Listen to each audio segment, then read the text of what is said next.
Good morning, everyone. Welcome to the Zero Suicide Learning Collaborative. If you're just trickling into the room, please put your name and your organization into the chat for attendance. If you thought that you missed the normal community check-in and fun little icebreaker question that I love, and I know you all do too, we're actually gonna have that from our special guest today. So hang on tight for a community check-in. But we're gonna give it a couple more minutes to let people get into the Zoom room before we get started.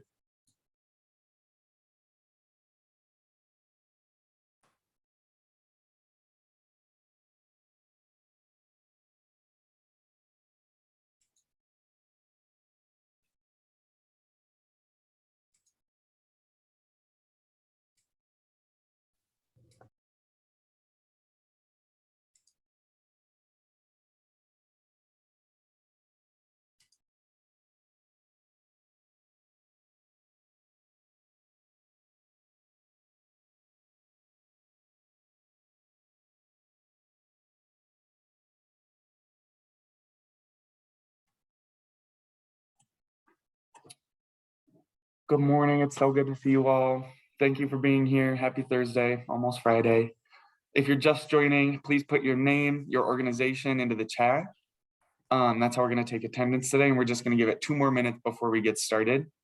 Going over some of OSP's updates before turning it over to our guests today. The Zero Suicide Academy that's gonna be held in April 20th and 21st.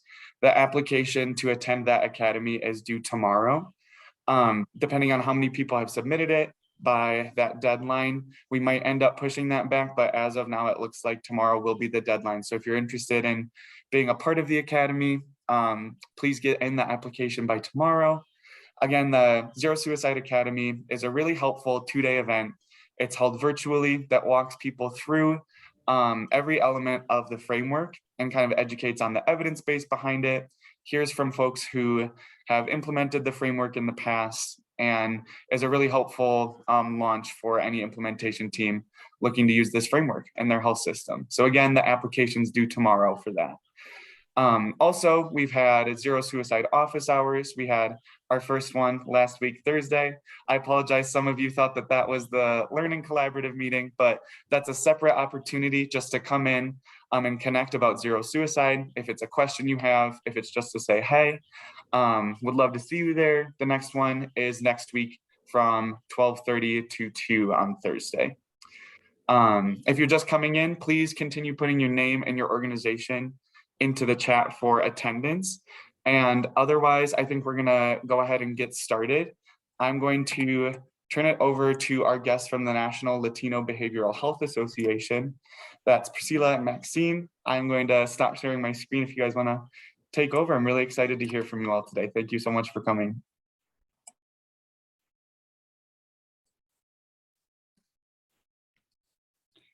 Thank you very much. I'm gonna start sharing my screen while we get ready to start this presentation.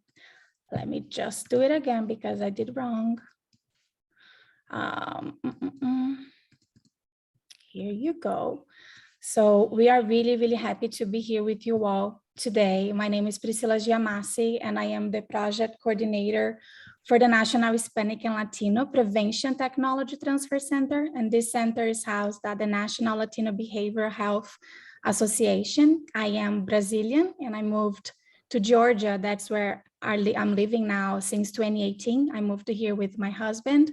So Portuguese is my native language, but I'm really happy to be here with you all today. My background is in business and project management, but I've been working in behavioral health for nearly 3 years now. I'm a baby in the field, but I've been learning a lot in these 3 first years. I've got a certification as a prevention specialist, and I'm working to upgrade this credential to an international certified prevention specialist as well, and being able to learn a lot with the opportunities that NALBA and this center have offered to me today. So I'm really thankful with this invite, and I'm gonna turn over to my colleague and partner in crime, Maxine, so she can introduce herself as well. Hi, everyone. Good morning. Maxine Henry. I use she, her, ella pronouns. I am also with NALBA, of course, our parent organization, the National Latino Behavioral Health Association. Feel free to call us NALBA. I am the associate director for our organization, and in that role, I work on all of our non-federal projects. And we are the home of 3 federally funded projects, 2 of them being the National Hispanic and Latino Addiction and Prevention Technology Transfer Centers. And I have the privilege of being the project director for both of those. Excited to be able to offer training, technical assistance, and consultation for Latino-led and or Latino-serving organizations across the spectrum of prevention, and then of course, addiction, treatment, and recovery services. I am actually originally from New Mexico, but have been living in the Denver metro area for about the last 6 years and absolutely love it here. So excited to be in front of all of you today. And it's actually sunny today. It's supposed to be like 70 degrees this weekend in South Aurora. So that'll be nice, right? It was just snowing 2 days ago, but that is Colorado weather. I'm trained as a master level social worker, but I am not a clinician. I do macro level work, obviously. And then I also have my MBA. So thank you for allowing us into your meeting today and for sharing space with us. Thank you. So before we go to our cultural introductions, we just want to provide you an agenda of what we prepare to share with you today. We're going to have some quick welcome, and we will present you the PTTCs, the one in your region, and our National Hispanic and Latino PTTC. We're going to give a quick overview about the Hispanic and Latino communities in Colorado, including suicide rates in your state.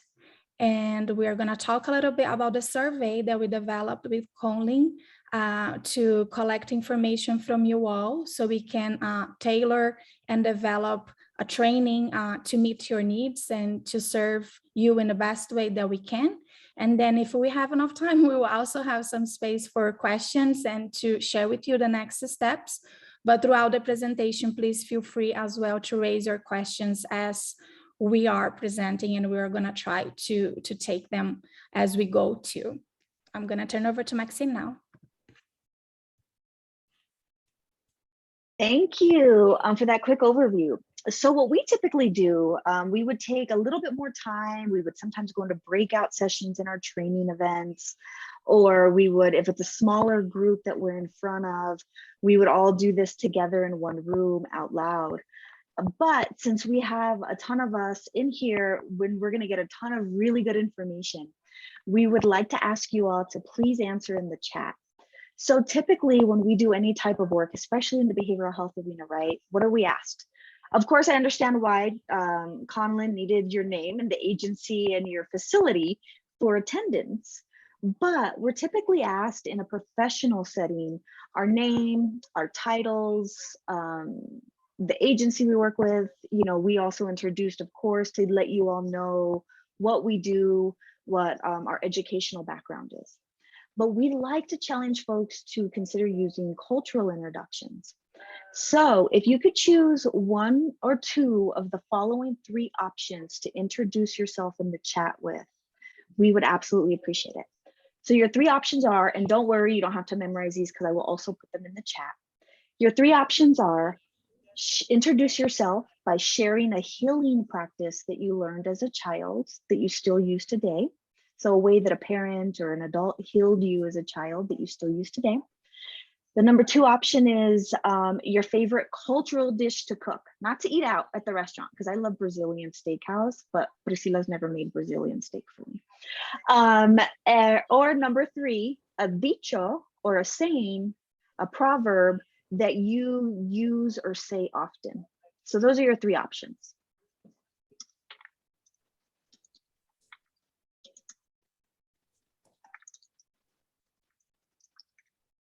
We already are hearing from folks. Oh, no microphone. Okay, that's fine. Can you repeat those options one more time, Maxine? Yep, absolutely. And I'm putting them in the chat here. So the first one is to share a healing practice you learned as a child that you still use today. The second option is your favorite cultural dish to cook. And the third option is a dicho or a saying that you use often. I can share mine in the chat. Ooh, Elizabeth, just keep swimming. I love Dory. We had a blue tango. That's what Dory is. They are really that quirky, those fish. They got her character like spot on. German food, yes. Streusel, maybe? Curry, love hearing that. Anything Italian. Pressure is a privilege. Brittany, I'm gonna write that down. Love it. Cream corn and mashed potatoes with a fried pork chop. Why do we ask the cooking question so early in the morning? I don't know. Mexican food, I will be coming over. Bizcochitos. I have never found bizcochitos here. And green chili, I'm from New Mexico, y'all, so you all might not want training from us after this. But I still drive the 6 hours every September. Yes, Hatch. I love this. So isn't it amazing that the moment we start talking about our culture, like when we are challenged a little bit to think about something that maybe we're not asked about all the time, look at how the chat just like comes alive, right? So oftentimes when people reach out to us as the National Hispanic and Latino Prevention Technology Transfer Center, they say, you know, we want to reach out to more Latinos, you know, they might be a little bit hard to find for us, or we don't really know how to engage with them very well, or we do engage with them well, but how can we, you know, connect them with even more resources, which is actually how Conlon came to me and Priscilla. And folks will often say, you know, we're worried because we just don't think that we're like experts because we don't identify as Latino, or, you know, a whole bunch of the other pieces. But when you start with a cultural introduction, our goal is to show you all that we take our culture with us everywhere, as you all know.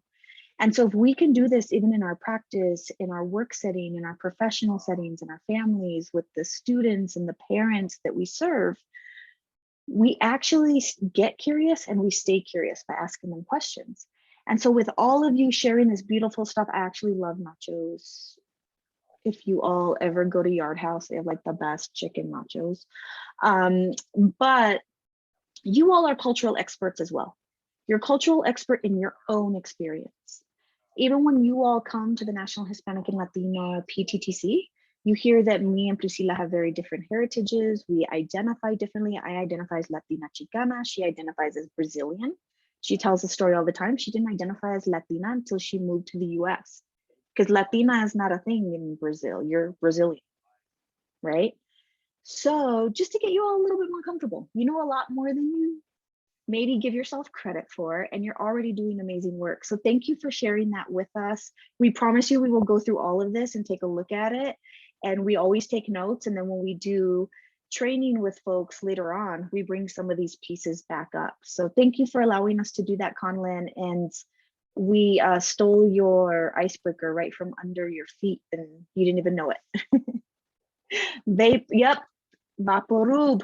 We have Vicks everywhere. My kids love the smell of Vicks. Lorenzo, making tacos, yeah.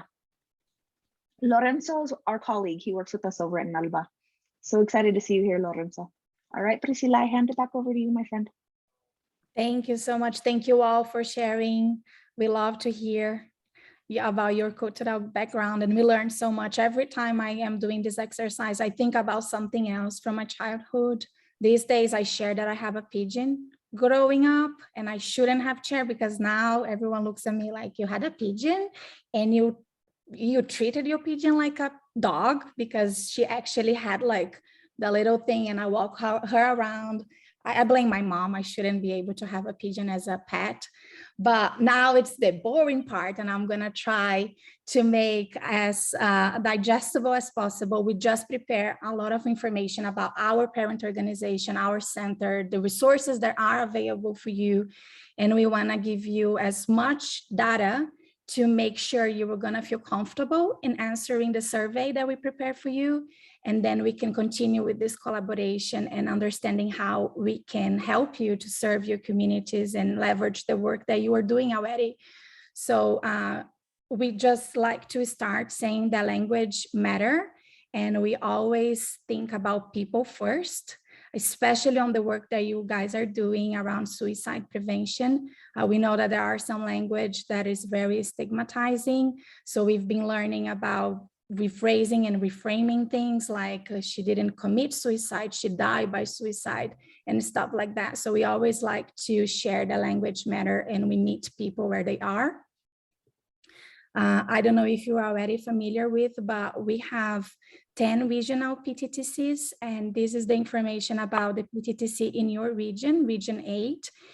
We are going to share with you these slides later on, but you can access their website and you can contact them as well for training and technical assistance. I know that they have a lot of resources available, and including equity, diversity, and inclusion information. So we just want to always share the information available from our colleagues to you all. Here, very quickly, I'm not going to read all of this information, but we just need to include this grant data. Our project is funded by SAMHSA, so you can find here information about our grant number and other acknowledgement. In case you want to read, you're going to have access to these slides. This meeting is being recorded. We're going to share the PDF of this presentation, and we are going to have a Q&A session at the end. Now I want to introduce you NALBA. We talk about NALBA all the time. My colleague Lorenzo is here. He's our business manager. Maxine as well is the co-director, like she introduced in the beginning. NALBA is a nonprofit, and NALBA is located in New Mexico, with a mission to influence national behavioral health policy, to eliminate disparities in funding and access to services, and to improve the quality of services and treatment outcomes to Latino populations. I'm going to share briefly our objectives. This is how we meet our mission and goals.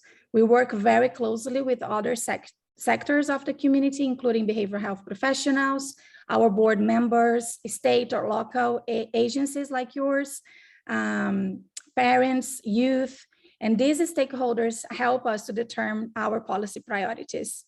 The ones that I included here are the 6 priorities current, and we are going to continue to work on those for at least the next 2 years. And on suicide prevention, you can see that is one of our priorities. We are working very closely with the American Foundation for Suicide Prevention in supporting them to adapt and develop resources very tailored for our communities with the intention of decreasing deaths by suicide. So we're going to share more about that later on. We talk about PTTC, TTC, it's so many letters, but our PTTC is part of the TTC network. And there are 3 centers at the national level that has that is prioritizing taking care of Hispanic and Latino communities. And these 3 centers got together back in 2019 in DC, and we developed a common mission statement. We have different ways to accomplish these goals. We have the PTTC, that is the prevention one. We have the addiction, that is the one Maxine is also a director, and we also have the mental health. So of course, we have different ways to approach and to develop these resources and meet these goals, but we are all committed to dissemination and support of the implementation of evidence-based practices and promising practices, to work to build diverse and cultural responsive workforce, and to create a bridge for quality and equity in behavioral health care services. Here is our PTTC map. Your region is right here, and you can feel free to contact them and request information and additional support as well as with our center. We're going to give you our contact information in the end. This is our powerful little team. We are working, just Maxine and I actually here on the PTTC. She's serving as a director. I am the coordinator, and we are actually hiring for a program specialist. We just completed the process, And we hope to have this new employee starting next month. So probably the next time that you meet with us, we are gonna have someone else joining our team. Overall, this is our three main objectives. We want to increase and strengthen the prevention workforce working in Hispanic and Latino communities. We want to promote evidence-based and promising practices that are effective in our communities. And we want to assist in breaking barriers to access for our people that are in need of prevention services.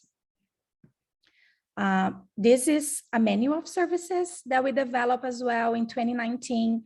We talk so much about training and technical assistance, and even the name of our center is PTTC Prevention Technology Transfer Center. So sometimes people will often think that it's something related to IT or technology. So we kind of got together with our NCO and other centers to develop a menu of services. It's not related to IT, although we actually provided a TA that was technical this year for Women's International Day event. But we basically have training and technical assistances that is to promote resources that are being developed by our colleagues from regional centers.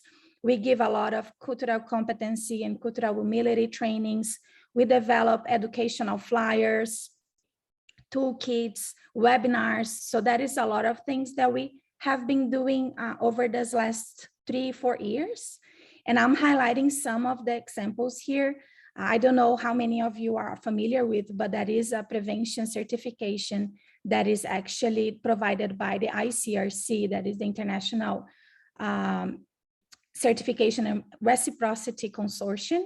And they have a study guide. They have actually 2 study guides that were available only in English. So they came to us, asked our help. We helped them translating this information to Spanish. So our communities now can take the advantage of studying on their own language. And we are also working with them that once they revise and they have the test available, they are updating the test. But once the test is going to be ready and updated, we're also going to work with translating the test. So our communities can not only study, but take the test in their own language. And I can assure you that would be easier for me instead of taking this in English to be able to communicate in Portuguese. I'm way more clever and quicker when I'm speaking Portuguese, I promise you all. Another project that we want to share with you, we talked a little bit about developing the workforce. This is the 3rd year of our Hispanic and Latino Executive Leadership Fellowship Program, is a long name as well. We started this project in 2020. Maxine and I have been very active in supporting and coordinating this program for these last 2 years. This year, I'm actually having the chance to be one of our fellows. So I'm learning and I'm sitting there as a participant. And Maxine is one of our instructors as well. But we give opportunities. This is a 9-month program. We received nearly 80 applications this year. So we had the highest number of applicants and the highest number of fellows accepted. This is the larger cohort that we ever had, 22.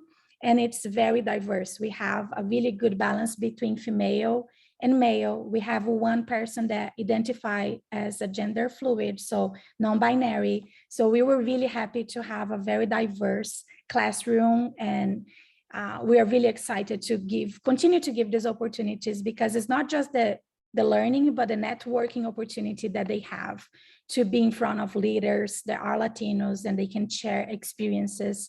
Some of them even work for us as consultants later on. So this is one of the projects that we want to highlight. Another one, we talked a little bit about EBPs.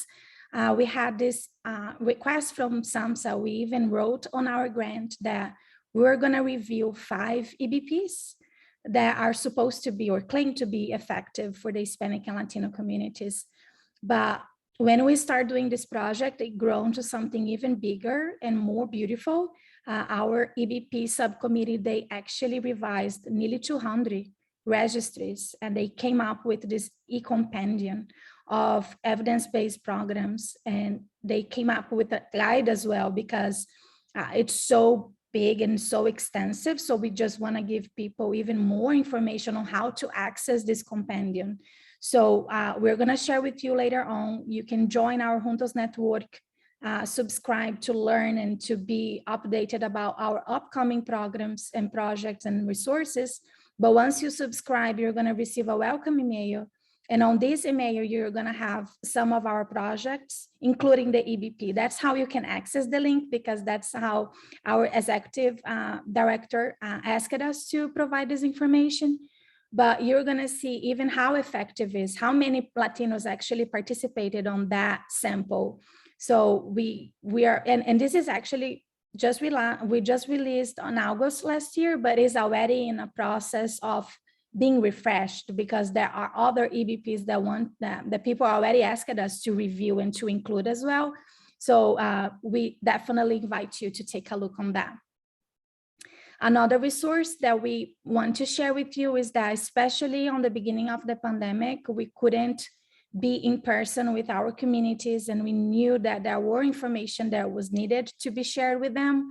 So one of our colleagues, Ruth, she had this amazing idea of just developing short videos. And every month we release an information on our website. We started in September, if I'm not mistaken, of 2020. And we have been doing nearly every month since then. And all the information is released in Portuguese, Spanish, and English. And I love that we do most of our materials in Portuguese as well, because when we talk about Latinos, most of the times we Brazilians and Portuguese speakers are overlooked. So we do everything in the 3 languages. And for February, for example, we honored Black History Month.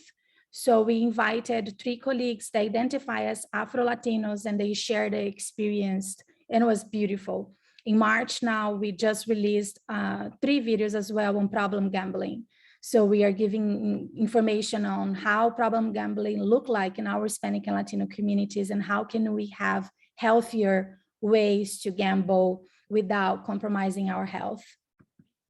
And lastly, we want to share with you that we have toolkits, we have webinars, we have educational flyers. You can have access to all of this information in our website. Most of them are available in the 3 languages. We take things and we try to include everything from the cultural side of the information. So even for Cinco de Mayo, I have never heard about that in Brazil. It's not a holiday that is celebrated at all. And then here for me was very into alcohol use and parties and Brinco de Mayo.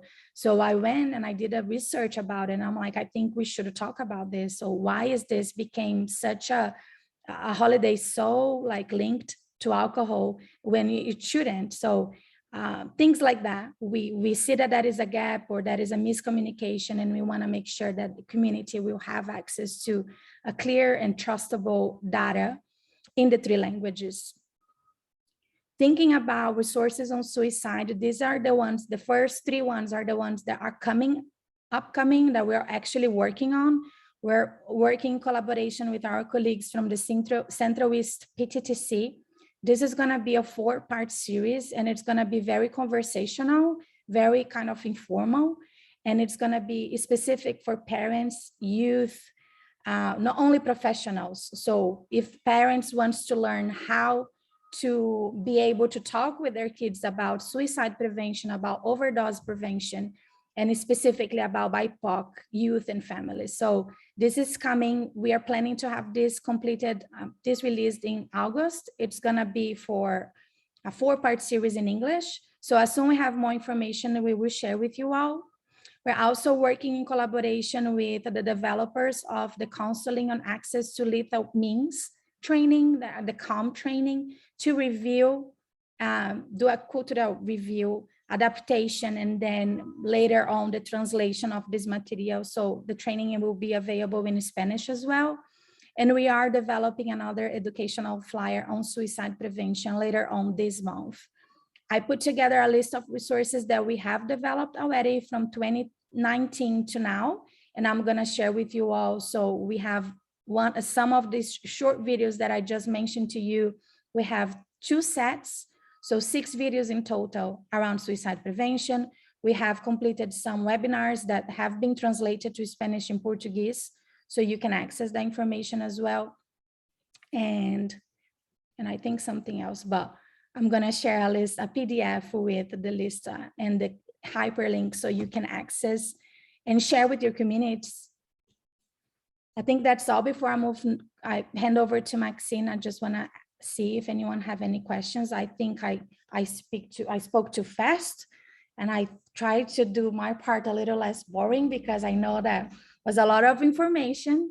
But let me know if you have any questions. Otherwise, we can just talk a little bit about the Hispanic and Latino communities in your state.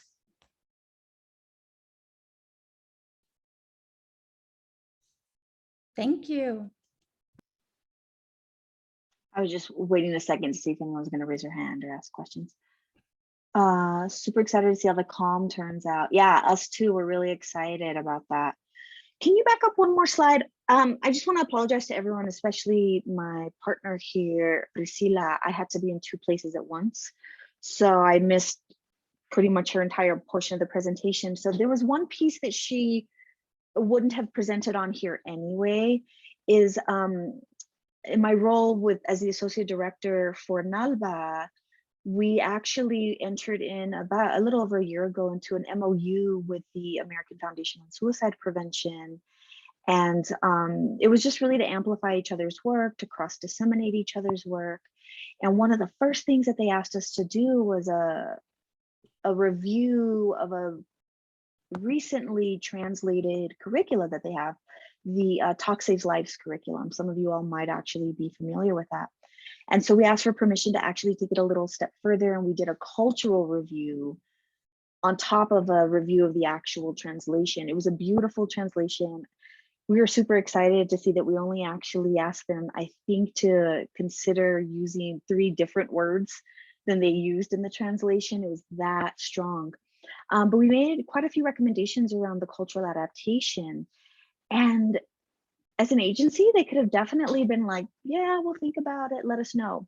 It has actually turned into an entire revamp of the Talk Saves Lives. So now what we are working on launching with AFSP is a culturally adapted version, and it's actually bilingual, bicultural. So we will have the original Talk Saves Lives, which is still available. And then pretty soon you'll have a culturally adapted in English Talk Saves Lives curriculum for Latino communities. And then you'll also have that same curriculum that has been culturally adapted in Spanish. Right now, me and my team on this project are actually building the training of trainers. And we hope to launch the training of trainers this fall. And we're excited to go to the AFSP Leadership Conference next week in Houston to actually present to the chapter leaders on the progress of this project. So we also have that in our wheelhouse around suicide prevention for diverse communities. Of course, for us, we tend to focus more on the Hispanic Latino communities because that's where our area of expertise lies, but we also like to broaden it a bit to BIPOC communities when we have the opportunity to invite a diverse set of subject matter experts, because we don't like to speak on, you know, other cultures without that true representation and inclusion. So thank you, Priscilla, for letting me back up a moment into our presentation. And I promise you, I will shorten my portion by 3 minutes, since that's what I took from you. So we just want to get to know some of this information you all might already know, because of course we're taking it from resources that you all are already familiar with, that you're already pulling from. But we just wanted to really kind of highlight what's happening. So if you've ever read any article that includes Latinos, what is the first sentence? Hispanic and Latinos are the fastest growing racial ethnic group in the United States, and by 2060, right? But the truth is we are a large community. Not very surprising, right? If we know the history of this continent. There are a lot of individuals who identify as Hispanic, Latino, Chicana, Mexicana, Brazilian, Central American, and we actually make up, as far as the census tells us, 60.6 million individuals in the US. So size matters. When we say 60 million people, that was in July of 2018. What has happened over the last 2 years? It feels like the last 200. A lot of very different things, right? And so we know that this number, of course, is higher. It was probably higher than 60.6 million back in 2018, but this is, of course, self-reported data. So we make up about 18.3% of the population, again, as of 2018. So the estimate is that by 2050, it'll look like more like 30% of the population. So almost double in the next 10 years. So when we look at the racial makeup, or the heritage makeup, I should say, of Latino communities, again, what typically happens is we tend to be grouped into this homogenous label, Hispanic or Latino, right? Very rarely do you get this diversity that's expressed in any of the information that's out there about us, any of the data. So when we think about the US as a whole, the definition of Hispanic and Latino, even in my opinion, this is very limited, as most definitions are. We seek to describe people of Cuban, Mexican, Puerto Rican, South Central American, or other Spanish culture or origin, regardless of race. You can see why that's a very limiting description, even by your two presenters here, right? I have not told you all whether or not I speak Spanish, even though I have heritage from Mexico. Priscila is not from a Spanish-speaking country. So, you know, we just always like to put this back in there just to say, you know, continuing to really kind of take a deeper look, understanding that, you know, Latinos aren't a monolith. There's not this one description of what we look like. And even more so, the conversation is really changing, right? That there are new terms as language always evolves. And what we do at our agency and within our centers is we think very carefully about how we include language, and we also include inclusivity statements. So right now, our most common or most used inclusivity statement is around what terms people use to identify themselves culturally and or racially. So we recognize that people identify as Caribbean, Latino or Latina, or Afro-Latino or Latina, or Latinx. Or for folks who speak Spanish, especially from the Mexico region, Latinx is pretty impossible to conjugate. It's actually impossible to conjugate. And Priscila also found out the hard way that if an individual is visually impaired and they have a software reading, a software that reads for them, it does not read Latinx, for instance. That is just not a term that the software has caught up with. And so folks are now using Latine to be more inclusive. And so we recognize that even in our inclusivity statements in our own documents, and we say, this is the choice we made, but we recognize and we do acknowledge that every way that people choose to identify is valid, depending on how they choose to identify. So thank you for that, Priscila. So in the community in Colorado, 21%, almost 22% of the people in Colorado identify as Hispanic or Latino, about almost 1.3 million individuals.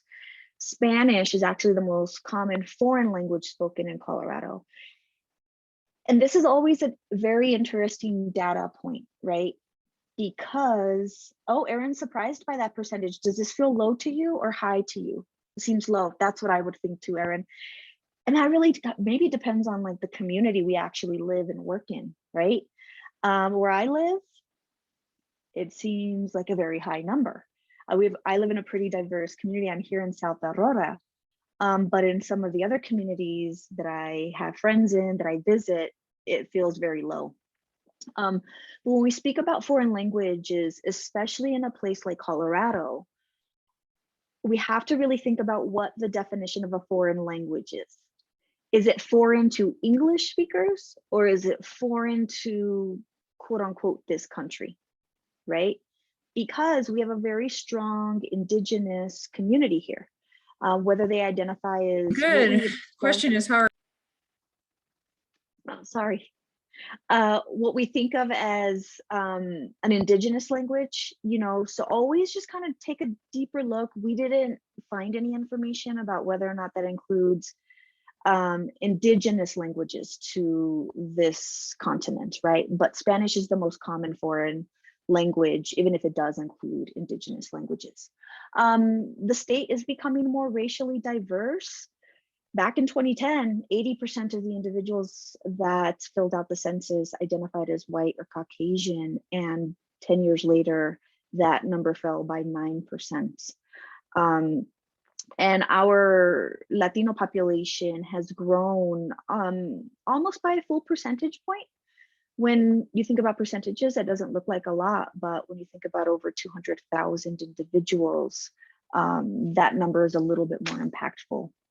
So when we talked about us not being a monolith and digging a little bit deeper as far as heritage or the diversity is concerned, on the next slide here, you're going to see that because of our location, is what I'm thinking is probably the most reasonable explanation, that by and large, people with Mexican heritage, whether they were born in this country or not, folks with Mexican heritage make up the largest percentage of our Latino population in the States. So almost 74%. I'm not sure what other Hispanic means, if it doesn't mean very specifically Spanish, Spaniard. I think that's really interesting that in Colorado, they're identified as different. If you do any real reading on the history of our community, especially those with Mexican heritage, Spanish and Spaniard don't seem very different to me, but perhaps they are. Puerto Rican, I am not really surprised, just because of, again, where we are, how far in the middle of the US borders we are. And there are probably others that just weren't statistically, quote unquote, significant to add on to the chart here. Part of the issue with this type of data we find is that very rarely do folks have an opportunity to drill down very deep, which is why we get a lot of the other. I oftentimes actually choose other because while Chicana is a recognized term, oftentimes it's very politicized, and so it doesn't necessarily show up on census forms, right? If it's a good census form, and what I would consider quote unquote good census form, is they would actually separate race from ethnicity. Yet that still leaves out any of these very specific heritage groups that I would assume most census forms would not include all, 95 countries. But again, we just want to dig deeper, ask folks, ask the questions about what, how they identify more specifically. There are some comments on the chat. Thank you. Yeah. The language issue also has to do with cultural assimilation and our grandparents choosing not to teach children. Yes, it's a stance that Frank's grandparents took, right? And it was a choice, not because we were embarrassed of our language, but because our grandparents, depending on your age, our grandparents and our great-grandparents experienced linguicide, right? Growing up in New Mexico, I experienced this as well. Diamond and Frank, I was raised by my maternal grandparents, and they are part of the generation that really heavily experienced linguicide, whereas they would actually get physically hit at school if they got caught speaking Spanish. So their choice was to protect us. Their choice was to help us survive, because they would tell me, Mija, I'm going to talk to you only in Spanish, but I need you to respond in English because I don't want you to speak in Spanish at school and get in trouble. And so it's part of this historical trauma that we really need to think about, right? And the more research, I think about like me experiencing linguicide and having to go to the language school of Denver over the last few years to get a little bit more, using my Spanish from my perspective and my responses to people. Also, thinking about how a lot of us experience linguicide, pretty much every cultural group on the planet at some point in history has experienced linguicide. And it's very visible in our community, right? Even some of our ancestors, depending on where you're from, their indigenous language, you know, experienced linguicide, and then they were forced to speak Spanish. And then here we were speaking Spanish, and then we're forced to speak English. So it's definitely something for us to think about, and not do this ethnic glossing where we think that everybody who identifies as Hispanic, Latino, or Latina speaks Spanish or is familiar with Spanish, or that they're not as Latino or Latina if they don't speak Spanish, because there are actual survival reasons for this to happen in our community, or heritage differences like Priscilla, for instance. So is this my slide still, Priscilla? Yes. So in a 16-year span between 2004 and 2020, over 17,000 deaths by suicide occurred. 2,136 of those deaths by suicide were individuals who identified as Hispanic or Latino. When individuals who identify as BIPOC die by suicide in our state, they are less likely to have had mental health treatments when we compare them to our white counterparts in the state. So even though similar percentages of all groups were reported as having a current depressive mood when the death happened. So when you look at this disparity, this is of course we never approach anything as a way to blame non-BIPOC people, right? This is not white people's fault. It's that it's a true disparity. We all know, I love the name of your guys' coalition and your project, zero suicide is the goal. So no one likes looking at 17,000 deaths by suicide. But even when we look at the numbers, what are some of the things that we could do in our prevention work to really kind of invite more folks, right? Can we shift the thinking from, you know, Latinos, Black or African American or Asian community members, or even American Indian, Alaska Native community members are really hard to reach, or they're very hesitant. If we take quite a few steps back and we go upstream, like we talk about doing in prevention, is it really hesitancy? Are we hard to engage with? Or do we have a valid mistrust and a valid fear of what might happen if we talk about how depressed we are, even sometimes within our own culture, right? Are we going to have family members who say, "I sin vergüenza, like if you talk about this outside of this house, you're going to bring shame upon our family. We can take care of it together inside the house." Or, you know, "Está loca? Like, are you crazy? Like, why would you think these things?" Or if we have a family who supports us reaching out for support, are they going to places where there are services in their preferred language? Do they have access to an interpreter if they speak, for instance, an indigenous language, or they speak Spanish, but nobody on the staff speaks Spanish? When they reach out to services, do they have to have insurance? Do they have to be documented in order to receive services? So when we really start to look at how we drill down to these numbers, there are differences, right? 2,000 out of 17,000 doesn't seem like a giant percentage or anywhere near that number. But when we think about the reasons why those numbers might be the way that they are those an additional 2,000 deaths that could have been prevented, so that we do get closer to that zero number, right? For everyone involved. I hand it back over to my colleague Priscilla. Thank you for the opportunity to talk about some of our Latino communities here in the state. Thank you. And here we just want to give you a heads up about the survey that we developed that you're going to receive pretty soon. When Colleen reached out to us and we had the first planning meeting, we can actually, like you saw before, like we have so many products, so many trainings already ready to be delivered to you all, but we want to actually, like, even using the SPI framework, we wanted to take a step back and get to know you better and understand how we can help you to support the communities that you are serving. So you're going to receive this survey. It's not, I don't know how to say this word in English, so you're probably going to understand, but it's not anonymous. So once you reply with your name and your information, we will get this information, but you don't have to include. You can move to the next slide, to the next page, without needing to answer any of this information. But I just want to let you know that we will receive your name and information if you choose to include on the form. And it may be a little bit intimidating when you see these questions. What are the Hispanic and Latino communities that you serve? You may not serving anyone that is Hispanic or Latino, and you may feel like, I don't feel comfortable answering.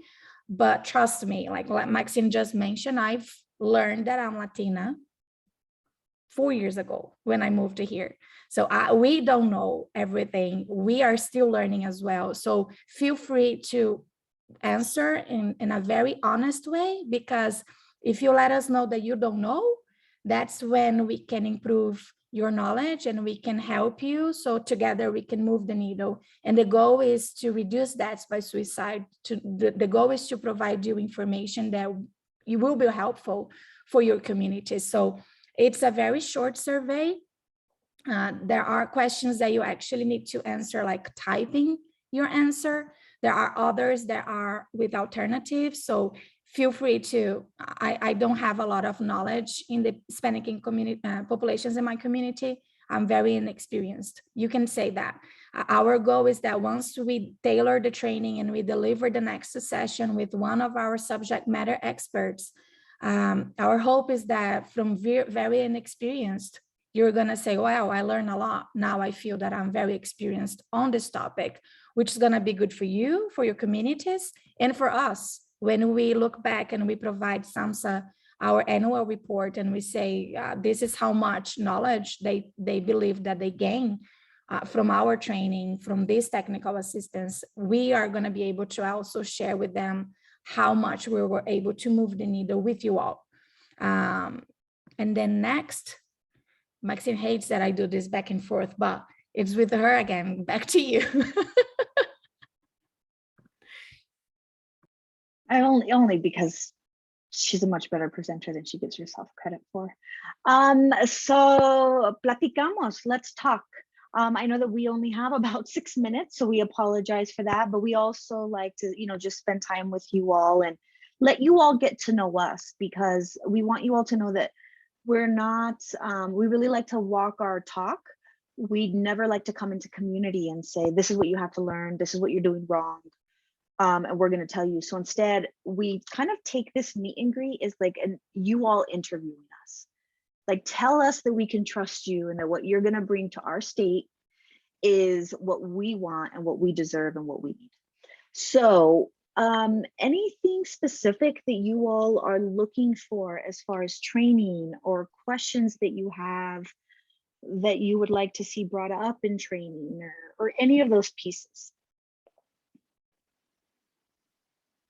And if you want to, Priscilla, you can actually stop sharing in case. And I recognize too that some people aren't comfortable, or as somebody mentioned in the chat earlier, they're at work and so they can't unmute themselves. So if you don't feel comfortable unmuting yourself, you could put it in the chat. We know that not everyone likes to talk out loud.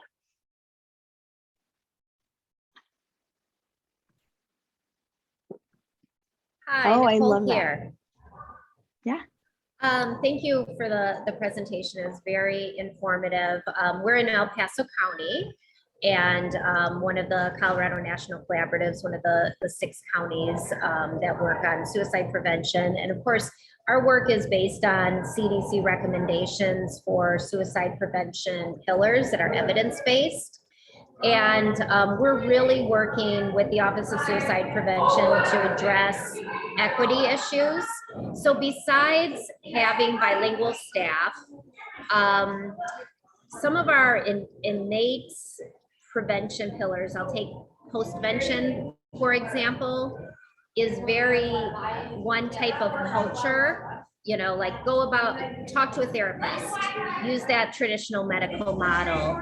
So the more ways that we can see an example, maybe, and I'm just throwing things out, but like, oh, you know, our Latino community might really want to rely on faith-based supports in the church and the community, as opposed to be told the recommendation from the CDC is using that therapeutic model. So any examples where we're looking at our evidence-based models, but making that more culturally competent. I mean, that's not going to change overnight from the CDC. So any assistance that you can provide looking at those evidence-based models, but tailoring it to make sure that we are being more culturally competent would be great. I love that. So almost what I'm hearing you say, Nicole, is like layering what the Western model tells us is EBP, EBT with like community defined evidence. So what are they saying? How do we kind of keep fidelity, of course, because we understand that funders look for EBPs and EBT. We get that, right? And like you said, it's not going to change tomorrow. But also being able to kind of, I don't want to say the word validate because it's valid, but also apply that community defined, because community defined evidence is just as valid as something that has been put through 5 clinical trials. Love that. Yep. That's actually one of the things that we love doing. So it's increasing collaboration, for instance, with promotores and with peers in recovery and all of these pieces. So we can definitely embed that in the training and make sure that that's present. Yeah, love that. Thank you. Erin? Yeah, so my question is around the Talk Saves Lives. I know you guys are working to make it accessible and culturally relevant.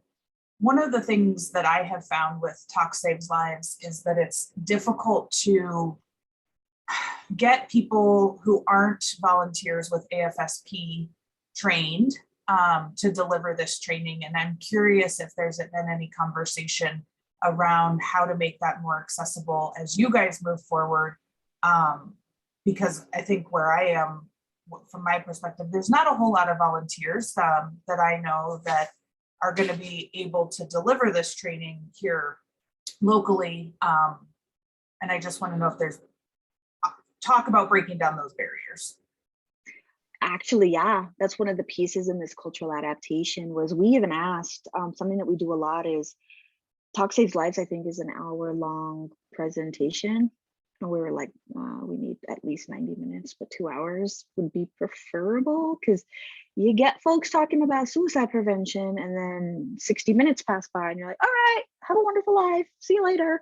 You know, and so how do we help folks really get involved in this conversation? And part of us building the training of trainers is we're also going to be identifying some master trainers and trying to get out there more individuals to train. I happen to be in the state of Colorado. I'll be one of the master trainers since I'll be providing the training of trainers. So you at least have one more volunteer in the community who will be doing this once it's launched. But yeah, that is part of the thing. How do we recruit more meaningfully more volunteers? And if we do things in a culturally adapted fashion, you're gonna get more people to volunteer because they're gonna feel comfortable presenting this information because they're gonna see themselves in it, right? And so sometimes when cultural groups, and it's not just Hispanic and Latino, sometimes it's women as a cultural group, sometimes it's moms as a cultural group, sometimes it's dads as the cultural groups, or even men. I don't know if you all are seeing the Instagram reels that are going around a lot where people are asking, hey, as a guy, like, who do you reach out to when you're having a tough day? And men are responding saying, no one cares about me. No one's once asked how I feel. If I'm depressed, if I'm angry, I swallow it and I get on with my life, right? So sometimes men aren't present in kind of normalizing these conversations. And so if we don't see ourselves in these types of presentations, then it's easy for us to think like, oh, well, I don't need to worry about this because it doesn't happen in my community. You know, this doesn't happen. And so that was part of this adaptation is if we can see ourselves in it more, you'll get more volunteers to get this out into their community. So yeah, making it more accessible.